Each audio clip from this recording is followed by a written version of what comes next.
আমি এক নারীর প্রতি আসক্ত, সেটা হচ্ছে আমার বউর প্রতি আসক্ত। আমার সামনে যদি হাজার সুন্দর সুন্দর মেয়ে লাইন ধরেও ঘুরে বা আমাকে প্রপোজ করে, আমি ডিরেক্ট রিজেক্ট করে দিব। কারণ ওই যে আমি এক নারীর প্রতি আসক্ত, আমি এক নারীকেই ভালোবাসি। ওই নারীর ভিতরে এমন কিছু নাই, আবার এমন কিছু আছে যে আমার খুব ভালোবাসে, আমাকে প্রায়োরিটি দেয়, আমার খুব কেয়ার করে, রেসপন্স করে, আমাকে বুঝে। তো সেই ক্ষেত্রে আমি তাকে অনেক ভালোবাসি। বর্তমান যুগে মানুষ বলে যে টাকা পয়সা দিয়ে সব, আসলে টাকা পয়সা দিয়ে ভালোবাসা কিনা যায় না। যে বোঝার সে অল্পতেই বুঝে, অল্পতেই খুশি থাকে।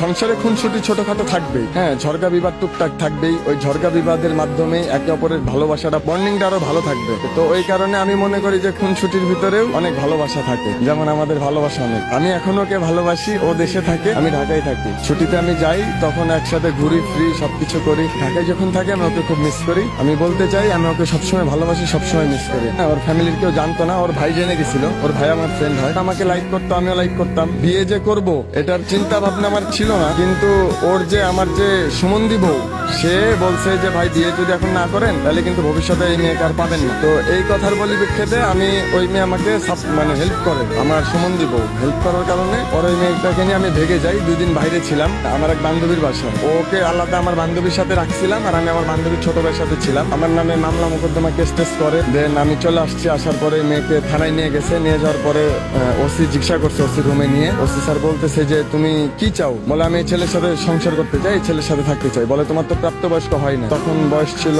16 বছর, তখন আমার বয়স ছিল 21। এই মেয়েটার আমি বিয়ে করছি। যাই হোক, পরে ফ্যামিলিগত ভাবে মেয়েটার সাথে আমার সম্পর্ক, ফ্যামিলি ভাবে বিয়েটা দিছে। ওরে আমি বলতে চাই যে আমি ওকে সবসময় ভালোবাসি, সবসময় ভালোবাসবো, অল টাইম ভালোবাসবো। আর আমি ওর প্রতি খুবই লয়াল। ও ব্যতীত যদি পৃথিবীতে আরো হাজার হাজার সুন্দর সুন্দর মেয়ে এসে আমার সামনেও যদি দাঁড়ায় বলে যে আমি তোমাকে ভালোবাসি সৌরভ, আমি রিজেক্ট করে দিব। কারণ ওকে আমি অসম্ভব ভালোবাসি। হুমায়ুন ফরিদি স্যার যেমন একজনকে অসম্ভব ভালোবাসতেন, সেম আমিও তাকে অসম্ভব ভালোবাসি, আমার বউকে। ছেলেরা কি চায় ওয়াইফের কাছে?